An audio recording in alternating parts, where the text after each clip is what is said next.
Oi, bora lá.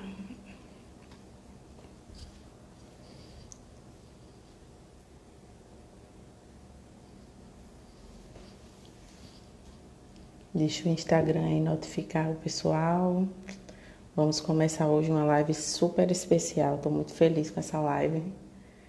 Deixa o Cadu entrar, né? E vamos começar aí. Vocês que estão entrando agora, me falem aí, estão ouvindo direitinho, estão vendo direitinho? Ou tá travando? Bora ver.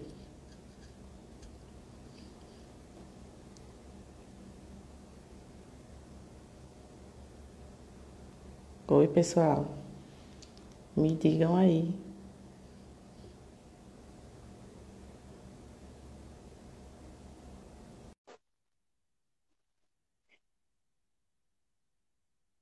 Chegou o Cadu por aqui, vamos aguardar. Olá, Rafa. Aí, Cadu. Tudo bem, Rafael? Esse homem me deu um susto. Tá vendo? Terapia do susto. Terapia de guerrilha. Ah, meu Deus. Eu Cadu, que cheguei, eu cheguei. alegria ter você aqui, cara. Eu estou muito feliz, né, com essa live. Esperei muito tempo para fazer essa live e para falar disso, né? Isso é o que eu Alta. gosto de falar, isso é o que eu gosto de estudar. Como eu falei lá no textinho no feed, né?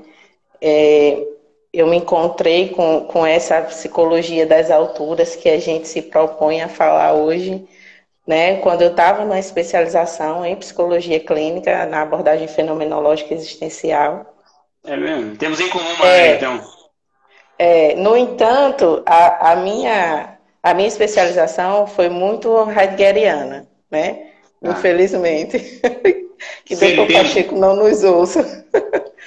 Eu vi muito pouco de Russell, né? Tá. Porém, aquilo ali me encantou. E aí, no final da especialização, né, eu fiz um artigo sobre psicologia, religiosidade e espiritualidade. Tá. E foi a partir dali, né, que tudo surgiu. Eu lembro que quando foi para fazer o artigo, a professora disse assim: escrevam sobre algo. Eu já tinha filho e tudo, trabalhava e fazia um monte de coisa. E aí a professora disse assim: escreva sobre algo que lhe faça ficar acordada, né? Algo que você tenha vontade de realmente ficar ali. Eu elenquei ali uns 3 temas, mas os outros comecei a ler, não ia. Quando eu disse, vai ser sobre religiosidade, espiritualidade, sobre fé, o negócio fluiu, foi outra coisa. Né? Então, para mim é uma grande alegria mesmo ter você aqui, né? Lhe admiro muito, respeito seu trabalho, acho muito bacana e A estou honra é muito minha estar feliz. aqui. Então, eu queria que você, antes da gente começar, né, se apresentasse aí para a minha audiência, o pessoal que não te conhece, para a gente começar a bater esse papo. Ok. Rafael, eu quero agradecer primeiramente a oportunidade de estar aqui. É uma alegria imensa, né? De fato, podemos nos dizer amigos, porque amamos e odiamos as mesmas coisas, né? Certamente. Então, enfim, eu sou psicólogo clínico, moro no estado de São Paulo, no interior, né? Que é o Vale do Paraíba, né? O Vale da Bênção, o pessoal costuma dizer, brincar, né? Sou psicólogo clínico há uns 4 anos, né? Uns 4 anos, 3 ou 4 anos Nossa. mais ou menos, ruim de conta, né? Vim também pela área da fenomenologia, né? A minha primeira especialização, ela foi na área fenomenológica, né? Na fenomenologia, e embora eu fui desejoso de estudar Einstein, né, e o próprio Russell, mas eu acabei também, né, a pós, ela foi toda organizada no sentido mais da análise, né, que tem a ver com a Isso, solução exato. Heidegger também. E, enfim, trabalhando, atendendo como psicólogo clínico presencialmente e também no atendimento online e aventurando aqui pela produção de conteúdo com esse desejo, né, fazendo parte desse time, como muitos outros amigos, né, bons profissionais que de fato Sim. estão atrás de uma psicologia que de fato aponta para gente o ser humano de fato, né? Eu gosto muito daquilo, Rafael, que o Ítalo fala, né? O homem de carne que está pulsando à nossa frente, né? Isso. É, então, enfim. Vamos deixar isso. É o tema da nossa live, o tema da nossa live. Uma alegria, muito bom poder Isso, estar aqui, muito bom poder né? estar aqui. Tem o pessoal do grupo da Então, supervisão que já está aqui na área, né? O tem sim, o Raimundo, pessoal tá aí, o legal. pessoal bate a carteirinha aí, bacana. Então, Cadu, a gente, né, decidiu falar sobre a psicologia de Almanac e a psicologia das alturas. Algumas pessoas já me perguntaram, né, antes de chegar aqui, mas o que é isso, né? Fala um pouco, eu disse, assista a live que você vai ouvir bem direitinho. Então, assim, eu queria, Tá. antes da gente falar o que seria uma psicologia de Almanac e a psicologia das alturas, a gente tem que primeiro situar o homem, né? Para que a Tá, gente exato. entenda por que que existe essa divisão entre a psicologia de Almanac e a psicologia das alturas. Porque se você não entende, né, que o homem está no centro de tudo isso, você não entende por que que existe essa divisão. E quem Então, a tem... primeira pergunta, pode falar. Não, pode falar, vai lá. A primeira pergunta, na verdade, né? A segunda vai ser para você falar um pouquinho dessa psicologia de Almanac e da psicologia das alturas, mas a primeira é assim, como que a psicologia moderna concebe o homem, né? Essa psicologia de Almanac concebe o homem e como de fato ele é, né? Fala um pouquinho disso aí pra gente, Cadu. Tá. Tá, e aí assim, você já está contextualizando bem pra gente, né? Olha, quando a gente está falando da psicologia de Almanac, a gente está falando diretamente de uma psicologia moderna, né? E da onde brota isso daqui, né? É interessante, Rafaela, dizer assim, olha, da onde brota essa live, tá? Da onde brota essa motivação? Olha, brota, né, de duas pessoas, né, de dois profissionais da psicologia, mas duas pessoas, tá? Que entenderam, que viram uma realidade. Aquilo que eu recebi na faculdade parece que não é suficiente, aquela formação que eu tive parece que não é suficiente. Né? Assim, ao invés de ir por viés teórico, Rafaela, eu prefiro ir para assim, um olhar da realidade. Né? Então, assim, olha, o Isso, que de fato, tá? O que de perfeito. fato significa isso? Olha, a gente sai, né? Eu tenho mais colegas que saíram daqui, e você pega aquilo que você recebeu da faculdade e você resolve atender clinicamente. E aí você vê que parece que o que você recebeu não dá conta, né, de ajudar aquela pessoa que está ali na frente, né? E aí, portanto, nós temos assim, olha, nós profissionais de psicologia temos um desejo de algum modo de ajudar aquela pessoa que está ali na frente. Mas olha, quem é esta pessoa que está na nossa frente, né? Quem é essa pessoa que está na nossa frente, né? E aí, então, a gente tem uma realidade. Olha, como que a gente começa a atender? Né? Assim, a verdade, né? Sem mascarar a realidade. Olha, você pega mais ou Não, menos. O primeiro paciente é meio que cobaia. Os primeiros pacientes que põem a mão tá com os ouvidos. Mas é isso. Eles são meio que cobaia da gente, né? Aí o cara chega isso. ali no consultório. Como é que a gente atende? É que é um pouco nem parecido com o médico, né? Como é que o médico faz? Ele pega um pouco daquilo que tem do almanac dele, né? Ou seja, do folhetim, do livro, e vai tentando encaixar o paciente lá, né? Só que chega uma hora que você vê, cara, não é possível. No DSM, né? Num DSM da vida, né? Como se uma teoria fosse possível a gente encaixar um paciente, encaixar ali uma pessoa, né? Então a gente começa a dizer, olha, parece que falta alguma coisa.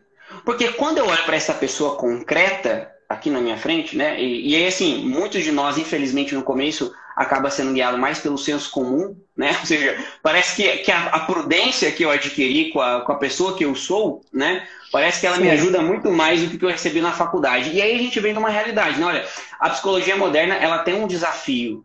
Ou seja, ela apresenta pra gente, né, um ser humano que é simplesmente biopsicossocial, né? Ou seja, um ser humano que tem uma dimensão simplesmente biológica, de fato, uma dimensão dada, a realidade do ser humano, Sim.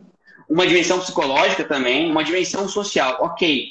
Mas parece que o ser humano não é só isso, né, Rafael? Quando a gente olha, Não olha, mesmo.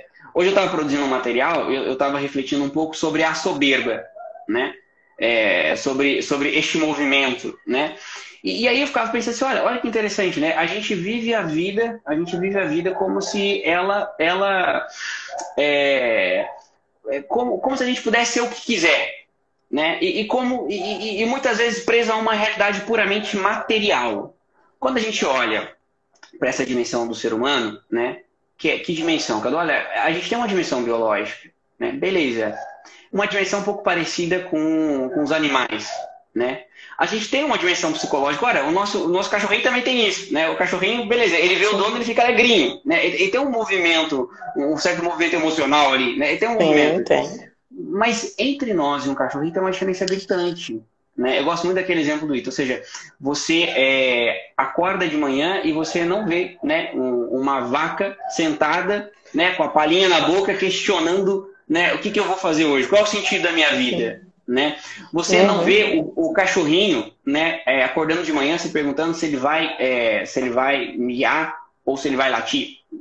Simplesmente o cachorrinho é cachorrinho. Agora o ser humano não, né? O ser humano não. Quando você olha, eu gosto muito desse exemplo, quando você olha para um filhote de cachorro, né?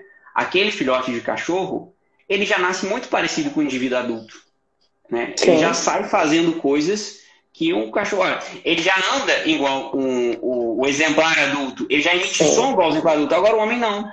O homem não, né? Tornar-se ser humano, ou seja, tornar-se pessoa, exige um processo. Tem a ver com uma jornada. Ou seja, o ser humano não nasce pronto. É claro que aqui entram realidades materiais, como, por exemplo, nós precisamos nos alimentar, nós precisamos de comida, a gente tem fome, tem uma realidade psicológica, mas existe, né, existe uma outra dimensão. Então, quando a gente fala de psicologia de almanaque, nós estamos falando assim, olha, existe uma psicologia em vigência. Uma psicologia que entende o homem pura simplesmente por uma dimensão psicológica, por uma dimensão puramente social e por uma dimensão puramente biológica. Sim. De fato, essas dimensões estão no homem. Estão no homem. Mas o homem, né, o homem que chega no consultório, muitas vezes, tá? Muitas vezes, beleza. Às vezes chega assim, pacientes que estão com demandas biológicas, né, com demandas psicológicas, mas muitas vezes ele chega lá com uma crise de sentido, né? Eu falava ontem na live lá com o Pacheco, né, de uma realidade de uma paciente, né? De uma paciente que falou assim, olha, né, eu tô aqui realizada, sou engenheira, comprei meu apartamento, né, tenho minha casa, mas parece que falta alguma coisa. Parece que falta alguma coisa, né? E aí então nós apontamos para uma dimensão mais elevada, né? Parece que tem um andar superior, né, Rafael? Tem sim. Cadu, eu lembro que quando eu estava fazendo esse artigo, eu li muitos textos e, como boa colérica, as coisas marcam muito em mim, né? Outro dia eu fiz um post aí falando de uma lembrança que eu tinha de 7 anos atrás, e meu amigo disse, que é isso? Eu não lembro que eu tomei café. Eu disse, pois é, né? Enfim, fazer o quê? E aí eu lembro, Cadu, eu não lembro de que autor era esse texto, né? Pode ser que seja do Ponciano, mas eu lembro da frase perfeitamente. Ele dizia assim, você quer saber o que é o espírito? Olhe para um corpo sem vida. Aquilo que lhe falta é o espírito, né? Então, assim, a psicologia moderna, ela olha para um homem sem espírito. Um homem amputado, né, de suas dimensões mais altas. Isso, amputado, né? Totalmente amputado, né? Ele olha para um corpo morto. Isso é extremamente preocupante, né? Então, eu lembro muito disso, né? Você quer saber o que é um espírito? Olhe para um corpo sem vida. Aquilo que lhe falta é o espírito, né? E assim, que triste uma psicologia que não enxerga isso, né? Que não enxerga essa dimensão do homem, né? E que só enxerga aquele ser biopsicossocial, né? Que espera ali se realizar nas coisas materiais, né? Então, assim, acho que isso fecha bem para a gente explicar o que é o homem para essa concepção da psicologia das alturas, né? É esse homem dotado de espírito. Ele é dotado de um corpo, ele é dotado de uma rede social, né? De relações sociais, porém, ele tem um espírito, que é o que dá a vida, de fato. Não é isso, Cadu? Um exemplo muito interessante é o do próprio Dr. Frankl, né? O Dr. Viktor Frankl, um psiquiatra, né? Que foi para o campo de concentração, um psiquiatra austríaco, né? E ele estudou com Freud, teve a oportunidade de estudar com Adler, com Jung, né? Tanto é que a logoterapia é considerada a terceira escola de Viena, né? E ele Sim. fala assim, olha, nós devemos muito ao Dr. Freud, né? Nós devemos uma compreensão, e se fala muito de uma psicologia profunda, né? Que traduz, Isso. né, que é uma tentativa de entender o homem a partir de mecanismos, uma realidade que de fato, né, você constata que algumas coisas de fato existem neste homem. Mas o Dr. Freud fala assim, olha, mas eu estou interessado um pouco com aquela psicologia das alturas. Mais do que a profundeza do homem, parece que falta investigar os andares superiores do homem. E aí, quando nós estamos Perfeito. falando de uma psicologia de Almanac, nós estamos falando assim, olha, existe uma psicologia que investiga e que é dada para nós como se o homem fosse simplesmente um animalzinho. Né? Então, assim, simplesmente conhecer dimensões biológicas. Né? Um exemplo muito interessante da gente pensar é pensar uma mãe. Né? Ora, né, uma mãe que tem que alimentar o seu filho, tá? Vamos pensar uma família pobre, tá? Uma mulher que ama o seu filho, né? Que tem uma pessoa ali para alimentar e que é capaz de, né? As mães que estão aqui nos ouvindo, né? Ou até mesmo os pais, que são capazes dessa experiência, qual? Tá com fome e é capaz de deixar aquele zoiudo, né? Aquele bifão, né? Ou aquele ovão, né? Que olha, só tem um ovo, tá? E aquela mãe com fome, ela é capaz de abrir mão deste seu ovo, deste seu bife para dar de comer para a tua criança. Ora, um animal não é possível um animal fazer isso. Entende? Porque, olha, se eu e você, né, vamos pensar, né? Se eu e você são simplesmente uma dimensão biológica, então, olha, eu estou com fome, tem que comer, né? Isso. Eu tô com desejo de procriar, vou sair me agarrando a um monte. Né? Um cachorro faz isso, né? Porque ele age pelo próprio impulso, né? Um ser humano não. O ser humano ele pode ter fome e vontade de comer, mas ele é capaz de contrariar a si mesmo por amor a alguém. O homem é aquele que é capaz de, né, se contrariar por amor a alguém, para ir em direção a Deus, para ir em direção a uma pessoa, para criar algo, para se doar por alguém, né? Olha, mesmo cansado, né? Mesmo a gente aqui, né? Mesmo depois estava aqui atendendo os pacientes, né? Mandei para Rafael, tô resolvendo uma parada aqui na rua, terminei de atender o paciente, estou indo para casa. Aí fala, Cadu, chega logo. Olha, mesmo nessa correria, a gente é capaz de parar um tempo do nosso dia para dedicar, para levar conteúdo para as outras pessoas, mesmo cansado. Então, olha, isso Sim. daqui é o movimento próprio de um coração que ama, né? Mais do que um estômago, mais do que um ventre, né? Nós temos um desejo por algo. Olha, a gente atende no consultório. Esses tempos eu estava conversando com a paciente lá, né? O paciente conta as coisas pra gente, né? Quando eu fui lá no motel, tem uma noite de orgasmo e prazer, e falando que ao final daquilo ela chorou. Porque brotou no fundo do peito, né? Um vazio. Beleza, tá, tô trazendo uma situação assim absurda, mas vamos pensar, Sim. pô, tá, fica o dia inteiro comendo pizza e vendo Netflix. Chega uma hora que cansa. Não sei tua realidade de atendimento no consultório, mas olha, tempo de quarentena. O pessoal, não aguenta mais ver série. Ai, tá num tédio. Um saco. Porque, ora, beleza. Isso. Por quê? Porque quando nós amputamos as dimensões mais elevadas, o próprio Dr. Franco vai explicar isso, né? Quando a gente trava a busca de sentido, quando a gente deixa de buscar as coisas superiores, a gente desloca a nossa atenção em coisas inferiores. Só que qual é o Isso. problema? As coisas inferiores, elas são boas, são gostosinhas, mas não preenche. O grande exemplo disso, né, o traduzindo, dizendo de outro modo, né? Ou seja, olha, a gente comer uma comida gostosa é bom? Mas fazer isso o dia inteiro cansa. Entende? Cansa, Isso. né? Exato. Uma vida simplesmente, quando a gente está falando de uma psicologia moderna, a gente está falando de uma vida simplesmente guiado pelas dimensões mais baixas, mais rasas, né? Ou seja, existe uma hierarquia e existe uma dimensão superior. Como é que a gente sabe que essa dimensão é superior? Por uma coisa muito óbvia, né? A gente tem um exemplo bíblico que eu acho fantástico, né? Um homem forte não pode entrar numa casa se não tiver mais força que o outro está lá dentro. Não é assim? Um homem para Isso. dominar o outro precisa ser mais forte, né? Uma dimensão para se sobrepor a outra, ela precisa ser mais elevada, né? Pensando por Exato. absurdo, né? Vamos pensar, olha, se essa vontade minha de amar e cuidar deste filho consegue dominar a minha fome, é sinal que a gente tem uma dimensão mais elevada.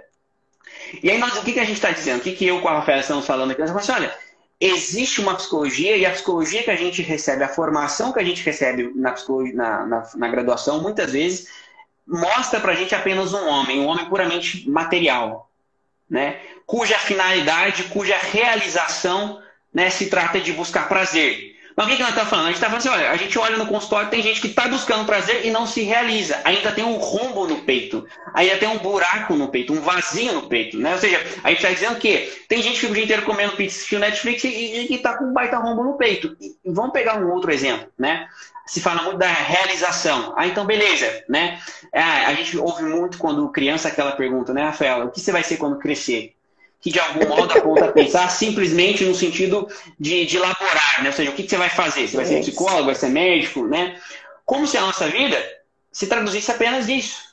Porque, olha, no final das contas, a grande questão não é ser psicólogo, mas quem eu e você somos sendo psicólogo. Exato. Quem serei eu fazendo o que eu me proponho a fazer? Quem sou eu vivendo aqui agora? Né? Ou seja, quem estou sendo eu? E aí a gente recebe no consultório, né, muitos relatos de pessoas que, olha, como eu dizia da paciente, né, que comprou lá a sua casa, que comprou o seu apartamento, que vai à aula de dança, né, que é bem sucedida, porém ela olha para a sua vida e vê um buraco, vê um vazio, vê que falta algo. Ou seja, materialmente, no mundo material, né, eu me organizei, eu tive um bom emprego, eu desenvolvi habilidade, mas quem estou sendo eu fazendo isso daqui? Exato. Isso aqui não vai longe. Isso aqui é observado também, eu observo muito isso aqui também, Rafaela, nas pessoas religiosas, né? Eu atendo pessoas consagradas, freiras, né? E que falam assim, olha, beleza, tua vocação está, entre aspas, definida de entrar nessa congregação X aqui, nessa comunidade específica, tá, beleza, mas quem é você enquanto padre? Quem é você enquanto freira? Que tipo de freira você é? Né? Quem será? Ou seja, qual é o teu rosto? Qual é a tua digital? Nós temos essa sede dentro de nós temos essa sede de durar, né? E de durar como uma unidade, né? Uhum. E aí, essa psicologia, né, moderna, essa psicologia de almanaque, né? Ou seja, a psicologia que tenta catalogar, né? Que tenta, né, trazer, né? Claro, antropologicamente a gente conhece algumas coisas universais do ser humano, como, por exemplo, essa sede por sentido, este desejo por eternidade, este desejo de durar, né? Mas nós sabemos que cada pessoa, como bem trata o Dr. Viktor Frankl, né, é única e irrepetível. Quando eu estou diante de alguém, né, quando eu estou aqui diante de você agora, nós estamos aqui diante das pessoas que estão nos acompanhando, quando a gente está diante de um filho, da esposa, né, de uma pessoa que a gente vai dirigir espiritualmente, de um paciente, nós estamos diante de alguém único e irrepetível. Né? Exato. E a grande ferramenta, assim, não sei como você pensa isso, Rafa, mas a grande ferramenta que nós temos, de fato, é as técnicas são excelentes, a gente tem que dominar, a gente tem que conhecer. Nós não estamos aqui descartando uma psicologia moderna, nós não estamos descartando a contribuição, nós estamos, olha, falta alguma coisa. Falta alguma coisa aqui. Né? E no fundo, o que trata realmente o nosso paciente, né? Como vai apontar o Frank e o Ítalo fala muito disso, é uma personalidade madura. É a grande ferramenta que a gente tem, a nossa capacidade de amar essa pessoa que está aqui na nossa frente. Só que o que acontece? O amor não é um movimento do estômago. O amor não é um movimento dos afetos. O amor é um movimento de uma dimensão mais elevada. Né? Ou seja, nós estamos falando de uma psicologia que resume o homem a um animal. Né? E o Pacheco foi uma coisa ontem interessante, que eu tinha pensado de um outro modo, né? Eu brincava assim, olha, o nosso conselho de psicologia, né? Eu tenho dúvida se de fato eu não deveria estar associado a um conselho de veterinária. Não é? Porque eu acho que eu estou vinculado ao conselho errado. Porque como que a gente trata a pessoa que está ali na nossa frente é como se fosse um animal. Mas olha, não é só um animal. Não é só dar comida aqui, dar ração. Né? Tem sede por algo mais. A gente precisa ordenar tudo isso. Mas olha, ok, mas falta algo. E aí, então nós estamos falando assim, olha, existe uma necessidade de uma psicologia mais ampla. Que não só, como bem nos aponta o Dr. Frankl, né? Que não só nos aponte as profundezas do homem, mas também nos aponte a altura do homem. Né? Exato. Perfeito. Perfeito, Cadu. Perfeito, né? Isso mesmo. E até sugeri esse tema para a Ju Sentossé e para a Camila Goldenstein para falar lá no Caju delas, né? Sobre essa figura desse terapeuta que o doutor Pacheco fala muito, né? Desse terapeuta vegetal, com essa cara de vegetal, né? Uhum. Que não, você chega lá diante dele e você não sabe se ali a pessoa está com sono, se ela está... Você sabe como está o terapeuta, né? Ele fica ali com aquela incógnita na cara, como se nada tivesse acontecendo na frente dele, como se não tivesse outro ser humano na frente dele. né? Eu costumo, meus pacientes, eu acredito que eles se sentem muito amados, porque eu os amo profundamente. Eu os amo profundamente, né? E tenho muito carinho, muito respeito por eles, muito cuidado, mas e a gente se diverte também muito nas sessões, né? Eles sabem disso. Porém, eu não sou essa psicóloga quietinha. Quem vem para cá se prepara, bichinho, porque vai levar muita porrada, né? É porrada com muito amor, mas vai levar. Ninguém espere aqui que eu vou ficar com aquela carinha de paisagem ouvindo você falar de coisas que não fazem o mínimo sentido, né? Sem minimamente apontar a realidade para aquela pessoa, né? Deixar que ela fique ali naqueles devaneios dela. Enfim. E aí, E aí, tem uma coisa Cadu? interessante. Pode falar. Desculpa, pode falar. Tem uma passagem na história do Dr. Viktor Frankl, né? Que chega um paciente e pergunta para ele assim: olha, o que o senhor faz aqui? É psicanálise? Né? Aí o Viktor fala assim: olha, não é bem psicanálise, não. Aí o cara pergunta, né, pro Dr. Frankl: olha, então, em uma sentença, resume para mim o que você faz aí, né? Fala assim, olha, então fala para mim, o que você entende por psicanálise? Olha, eu entendo psicanálise, né, o paciente dizendo para ele, eu entendo por psicanálise, né, quando a gente deita num sofá, né, a gente deita no sofá e aí a gente fala de coisas difíceis, né? Aí o Dr. Frank fala assim, olha, a minha terapia, não necessariamente você vai deitar no sofá, né? Mas aqui você não só fala de coisas difíceis, você também ouve coisas difíceis, né? Sim. E aí, nós estamos falando assim, de um perigo. Qual que é o perigo dessa psicologia? Tá? Da gente agir deste modo? É que muitas vezes o paciente vem e a gente se torna simplesmente, né, alguém que está ali, parece que para manter a pessoa na quarta camada. A gente está aqui simplesmente para afagar ego de paciente. Isso. Né? E é próprio do amor a manifestação da verdade. Isso. Né? É próprio do amor, né? Ou seja, trazer aquele rosto do outro à tona, né? Ou seja, trazer aquele rosto do outro, né? E aí, quando a gente fala de uma psicologia, você fala assim, olha, nós não estamos aqui, repito, em nenhum momento negando uma dimensão biológica, uma dimensão psicológica, né? Uma demanda social. Nós estamos falando assim, olha, além dessas dimensões, nós temos uma dimensão que é o plano espiritual e que não tem nada a ver com religião, né? O homem, por ter essa dimensão, ele é capaz de religiosidade. Mas dizendo de um outro modo, como o Dr. Frankl gosta de dizer, né? De uma dimensão noológica. Né? Ou seja, o homem, mais do que a felicidade, ele é alguém que busca sentido. Né? Ele é alguém que se indaga pela própria vida, pela própria história, né? Então nós estamos falando de uma psicologia. E aqui, Rafa, quando a gente, né, sempre permite dizer, né, para o pessoal, a gente está falando do que, olha, nós estamos falando assim, o que entra nessa dimensão espiritual?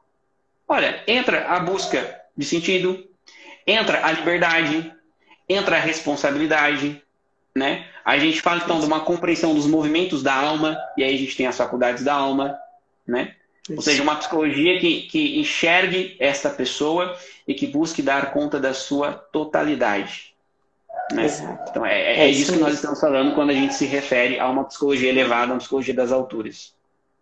Bacana, Cadu. E aí, assim, já engato, né, a outra pergunta que é assim, se existe essa psicologia das alturas tão excelente, né, que a gente vem buscando aí com tanto afinco, o que a gente pode esperar da psicologia moderna que desconsidera essa dimensão noética do homem, né? Essa dimensão espiritual do homem? O que a gente espera de uma psicoterapia que não enxerga o homem no seu ser espiritual também?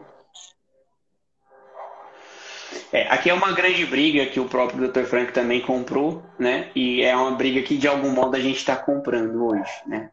Bom, qual que é o fruto disso, né? Se você toma a parte como um todo, é óbvio que você vai gerar um problema, né? Ou seja, nós estamos fazendo o quê? Nós estamos reduzindo o homem, né?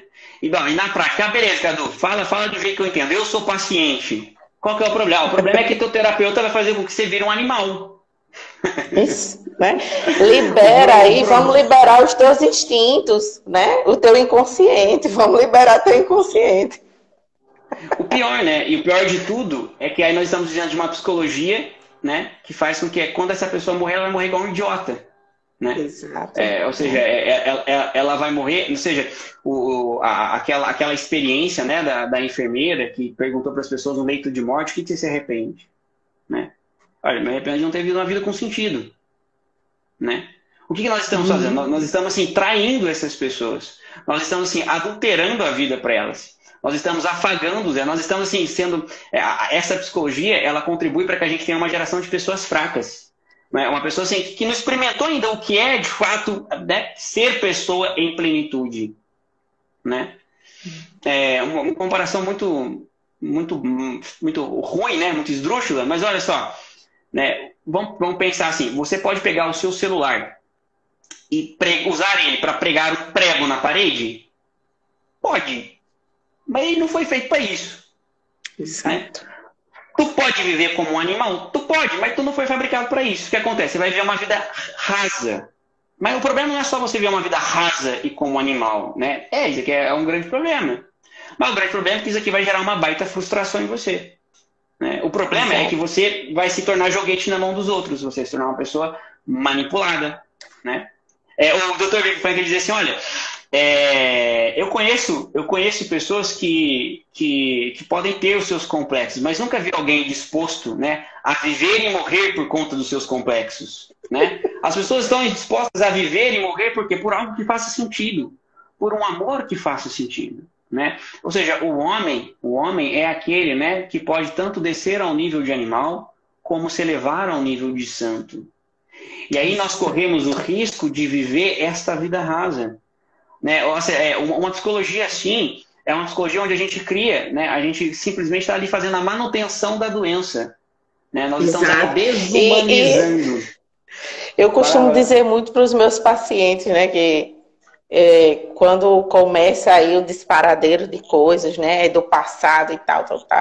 Aí eu disse, nossa, como a gente tem coisa para trabalhar. E eu não gosto de ficar muito tempo com o paciente, não. Deve ser por isso que eu ainda não ganho muito dinheiro com psicoterapia, Cadu. Porque, cara, você conceber passar 10 anos atendendo uma pessoa, né? O que é isso? É enricar o bolso do terapeuta e o que esse terapeuta está fazendo com você, minha filha? 10 anos, né? É claro que a gente passa o tempo que for necessário, mas 10 anos é uma coisa assim demais. Então, essa psicologia... Sem mudança, né? Exatamente. Sempre trabalhando a mesma coisa, o trauma lá do passado, o complexo de Édipo, né? Enfim, não dá. É que, Rafa, vamos ser sinceros, olha aqui, ó. É que tem muita gente que tá ouvindo a gente aqui, eu tô pensando em procurar terapia, mas olha, você tá querendo terapia pra quê? Você quer mudar ou você quer alguém que afague o seu ego? Isso. Né? Você quer alguém para te validar. E aí esse é o problema. Isso. E aqui é a grande dificuldade. Porque, olha, não basta também só ter o domínio teórico. Beleza, vou estudar uma psicologia das alturas. Por onde eu começo? Beleza. Então, você pode começar por diversos lugares, né? Você pode começar a estudar, estudar sobre as faculdades da alma. Você pode começar a estudar a própria logoterapia, né? Que é interessante porque o Viktor Frankl, ele faz comparações, né? O Viktor Frankl, ele reflete sobre a psicanálise, ele reflete sobre a psicologia individual, né? Sobretudo para aqueles que são psicólogos ou querem conhecer, eu acho que é uma literatura interessante da gente apontar, porque ele faz essa reflexão, né, de algum modo, dessa psicologia rasa, né? Ele faz isso, né? Mas olha, o que acontece, né, é que você vai ficar nessa manutenção. Só que o terapeuta, como eu dizia, não basta apenas dominar isso teoricamente, ele precisa ser uma pessoa madura. Né? Por quê? Porque senão... Ele precisa ser aquilo que ele fala, né? Exato, mas para ele falar ele precisa achar a própria voz, né? Isso. A gente precisa achar a própria voz, porque senão quem está falando com o outro, né? Eu gosto muito daquela reflexão, olha, para dizer eu te amo, primeiro eu preciso ser um eu, né? Para dizer que eu te amo, para poder dizer eu te amo para minha esposa, para os meus filhos, para um paciente, para Deus, né? Eu preciso achar esta minha voz. E o caminho para isso é um caminho, né? A partir um caminho para isso, por exemplo, é o caminho do ordinário. Beleza, alguém perguntou aqui pra gente acima, mas beleza, cara, eu tô preso no Netflix e na pizza, né? Eu só tô pensando em sexo, tô preso numa vida rasa, né? Como é que eu faço? Olha, você começa a trabalhar, a fazer coisas das dimensões mais altas, como por exemplo, você pode começar a rezar todo dia um Pai Nosso, você pode começar a meditar os Salmos, né? Você pode começar a arrumar o teu quarto, a trazer um pouco de ordem para a tua vida. Você pode começar a buscar virtudes a partir do seu cotidiano, né? Assim, a gente tem muita coisa para estudar, mas uma parte, Rafaela, que eu tenho me dedicado é a compreensão dos vícios capitais e da busca de virtude. Porque, assim, no começo, né, eu compreendo, tá, e essa tem sido a minha jornada de estudo, vamos dizer assim, eu compreendo que tem uma linha, né, tem um meio de campo aqui, né, ou seja, para que eu consiga alçar mais voo, né, para que eu consiga elevar a minha vida, sair de uma dimensão mais rasa, um processo inicial é um processo de aquisição de virtude. Isso. Que é possível a partir do ordinário, né, a partir do dia a dia. Assim, você estava falando isso assim, a aquisição de virtudes, né? Antes que todo mundo comece aí a procurar as virtudes e as faculdades da alma, né? Acho que a aquisição de virtudes, Cadu, a gente não pode deixar de dizer que ela se dá na sua realidade, né? No cotidiano. Você vai adquirir virtudes quanto mais enraizado na sua realidade você estiver, né? Se você é mãe, encara a tua realidade de mãe. Né? Faz lá o teu papel. Se você é filho, encara lá o teu papel de filho, né? E vê o que a realidade te demanda. É aí que você vai adquirir virtudes. Não é fora disso. Não é lendo o livro, né? É na tua realidade.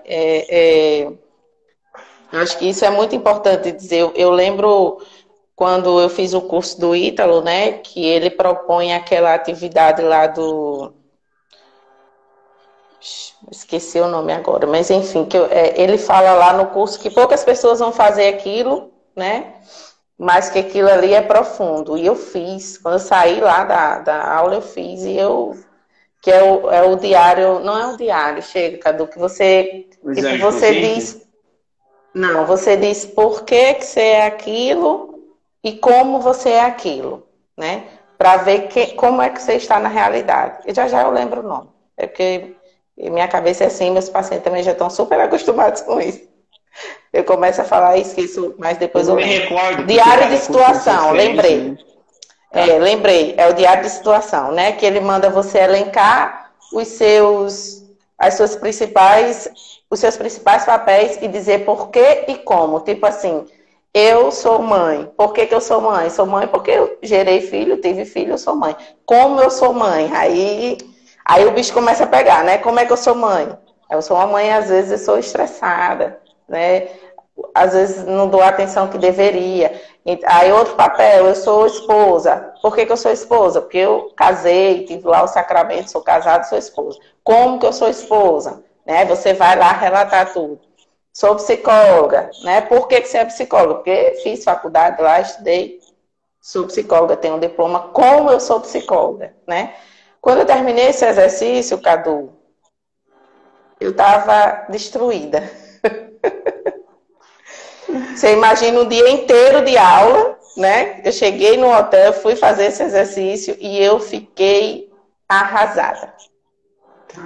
Nesse dia foi como um soco pesado, assim. Eu disse, nossa, o que eu sou? O que me resta aqui nesse papelzinho, né?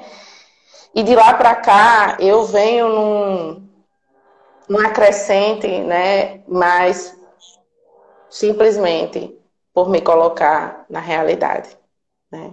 O exercício principal é se colocar na realidade. Não tem como você alcançar dimensões mais altas se você não começa do ordinário. Não tem como. Não é isso?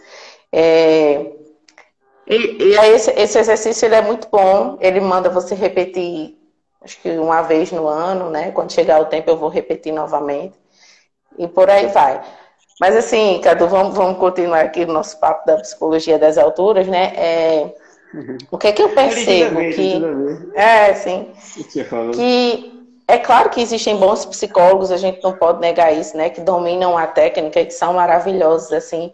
Mas a terapia, ela não é só um momento catártico, né? Você não vai para ali só para despejar coisas ou para que alguém te ouça e que te dê conselhos, ou para que alguém, porque alguém sabe mais do que você, né? O papel do psicólogo é despertar a grandiosidade que existe no homem, né?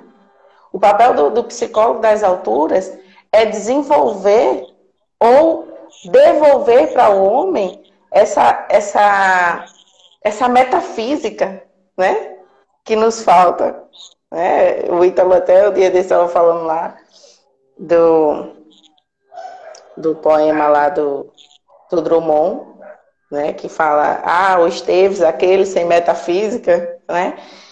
E assim, o que eu penso, Cadu, que o principal papel de um psicólogo das alturas, um psicólogo que considera a dimensão noética do homem, né, é devolver ou desenvolver a metafísica naqueles que lhe aparecem, né? E o que é a metafísica? É tudo para além do mundo físico, né? A gente precisa colocar nos nossos pacientes, nos nossos clientes, nas pessoas que nos chegam, né, que existe uma vida para além do que os nossos olhos estão vendo. Mas aqui tem uma coisa interessante, né, Rafael? Mas como é que a gente faz isso? Como é que a gente faz? Você desperta? Porque, como eu disse, tem algo a mais aí, viu? Tem algo a mais. Olha, eu gosto muito de... Tem algo a mais no sentido assim, cara, que não é só um despertar, né? Não. Mas é apontar um caminho. Isso, despertar o primeiro passo, né, Cadu? Desculpa. Despertar o primeiro passo, porque as pessoas estão numa letargia que nossa, né, é aquela coisa, você olha, você não vê o homem, você vê um cadáver, né? A pessoa que está ali o tempo todo, Netflix, pipoca, pizza, não sei o que lá, cadê a dimensão espiritual dessa pessoa? Então você precisa minimamente despertar isso para que elas, tem alguma coisa. Né? Tem alguma coisa. Não é interessante, né? Eu tenho... Tá na direção, tá? Mas olha só. Mas que despertar, aonde que tá? Tá ali. Tá presente. Mas olha só, né? Eu tô com luzes aqui, né? Se a gente apagar as nossas luzes, o que vai acontecer? Vai sumir. Ninguém vai enxergar a gente. Mas a gente ainda vai estar aqui, correto? Né? Sei lá, acaba a luz. Aí o que a gente faz? Não sei, né? Interior, né? Aqui eu não tenho luzinha de emergência na minha casa, tenho que ver velhinha. Você traz a vela. Aí você quer ver alguma coisa, você faz o que? Você pega a vela e aproxima, correto? Você pega a vela e aproxima. Tá? Aí o que acontece? A chama da vela, ela permite que você enxergue melhor, não é? Não é assim? Não é que você despertou aquele objeto e ele agora se mostrou, né? Mas é que eu entendo muito esse nosso papel, tá? Como a gente ser essa chama. Perfeito. Sim, uma chama acesa. Uma chama acesa, tá? Para quem em mim ele veja uma possibilidade que também há nele. Isso. Não é que eu desperto. No fundo, eu não posso despertar. No fundo, tá? Eu não posso falar para você, o Cristo tá ali. No fundo, eu não posso, eu não tenho autonomia para fazer assim, Rafael, abra os olhos e veja o Cristo. Entenda que você só vai se realizar na presença, o teu desejo de durar só vai ser saciado na presença e no amor ao Cristo. O homem perfeito, ponto. Né? Mas como é que eu faço isso? À medida que você vê em mim alguém que ama o Cristo. A face do Cristo, exato. Quando você vê em mim uma chama acesa. Exato. E aí você então começa a se perguntar, por que essa chama não está acesa em mim?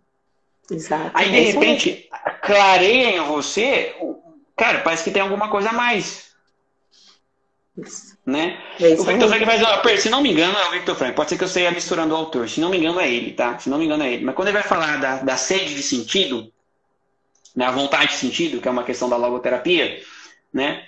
Ele vai falar assim, olha, qual é a maior prova que a água existe? Né? Qual é a maior prova que a água existe? A sede. Ora, se eu tenho sede, provavelmente existe um correspondente na natureza que vai saciar isso. Se é assim numa dimensão inferior, por que não pode ser numa dimensão mais alta? Sim. Né? E aí, eu gosto muito de entender a dimensão do terapêutica como, de fato, um encontro. Um encontro de dois amantes. Perfeito. né? Perfeito. Ou seja, eu sou alguém que me coloco ali à disposição e que fico ali como uma chama acesa, né? Cuja luz aponta para a existência de algo além, a metafísica. Isso. Cujo olhar amoroso permite de que, contemplando a tua face amorosamente, contemplando porque é contemplativo, o psicólogo que não aprendeu a contemplar não será um bom psicólogo. O esposo que não aprendeu a contemplar, né? A esposa que não aprendeu, o sacerdote que não aprendeu a contemplar, vem, o educador que não aprendeu a contemplar, entende? Porque, olha,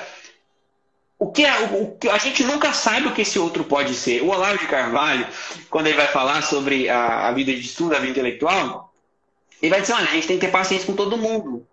Porque você nunca sabe. Às vezes o sujeito burro vai dar alguém inteligente pra caramba. Você nunca sabe. Sim. Mas a vida, você nunca sabe o que vai dar.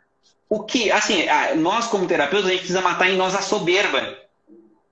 Porque a gente não tem autonomia de mudar. E enquanto a gente não mata a gente a soberba, a gente fica com a expectativa que aquele outro vai se tornar uma marionete. E aí o que começa?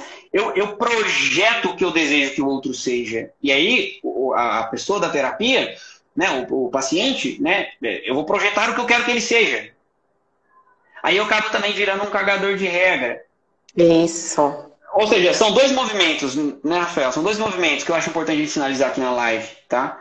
Que é o movimento de validar, então eu só fico validando, é isso mesmo, viva essa vida e tal, e ficar de ser o juiz. Ser o juiz. A gente não tá lá para validar, para insuflar ego de ninguém. Eu costumo dizer aos meus pacientes assim, olha, para pegar manso com você, o bom Deus já fez alguém na Terra. Para ter dó de você, Deus já criou alguém chamado mãe. Entende? Eu não sou tua mãe, bicho. Entende? Eu não tô sua mãe, não tô aqui pra ter dó de você, mas tô tanto pra julgar. Isso. Não tô aqui pra julgar. É isso mesmo, cara. Porque é o próprio movimento do Cristo. Né? Eu dizia na live do Paixão que eu gosto, o meu TCC da graduação foi justamente pensar, à luz do Kierkegaard, né? Um pensador dinamarquês, né? Pensar o encontro de Jesus com os discípulos de Emaús. E pensar no movimento da terapia. Né? Aquele que se finge de desentendido. O que vocês estão conversando aí? Né? Que chega, que se aproxima, que ouve, né? Mas ao mesmo tempo, depois de ouvir a conversa, ele clareia as coisas, né? Ora, Jesus fala assim, olha, vocês não entenderam, né? Discípulo de Emaús, né? Vocês não entenderam, vou explicar para vocês, né? Vou explicar para vocês Moisés, ou seja, vou explicar para vocês o Pentateuco.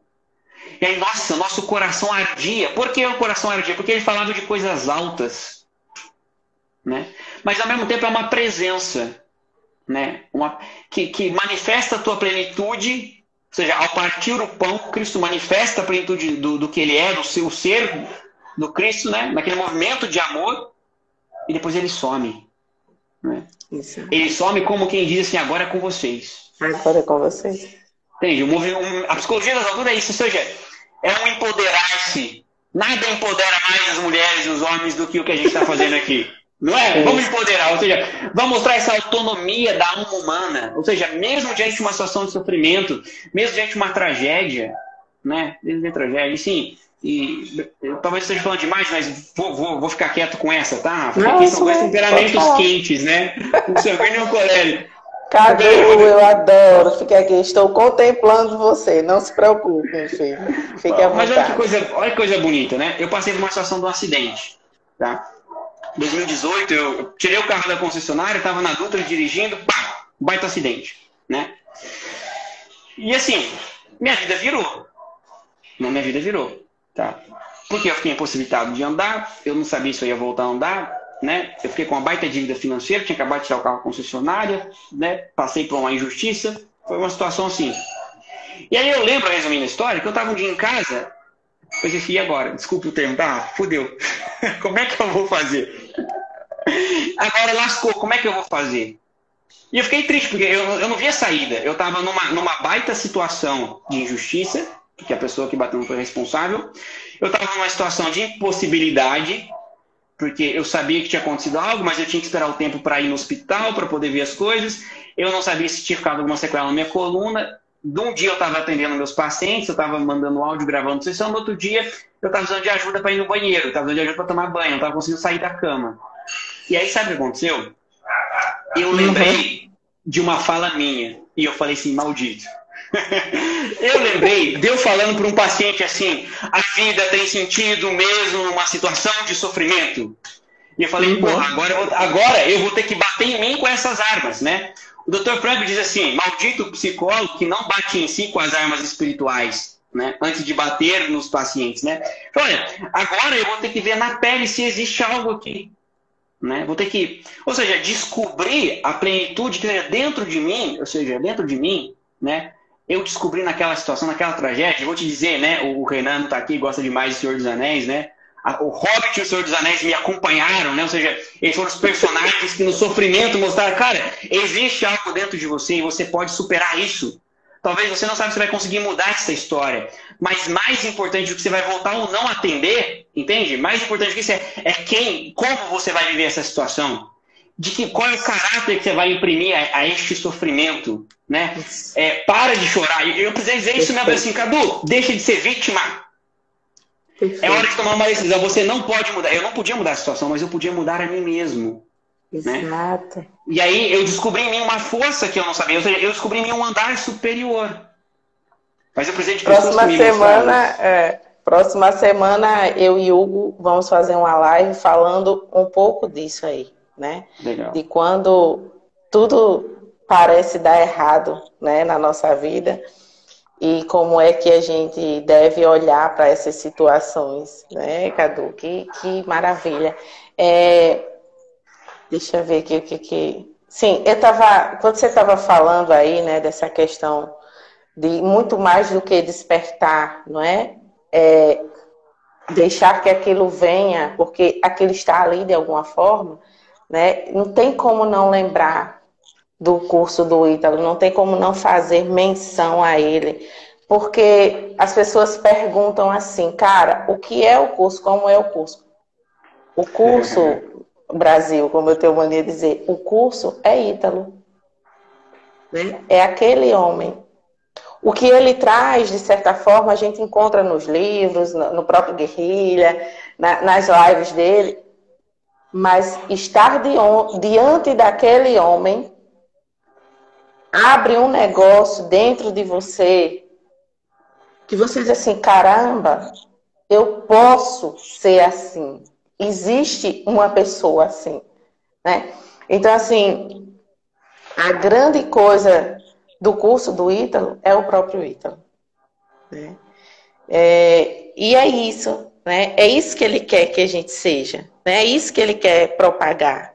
Não é só falação, teoria e blá, blá, blá, mas que nós sejamos, de fato, essa pessoa para o outro, né? Que, como é incrível ali, quando ele olha, de fato, para você, parece que ele já te conhece, né?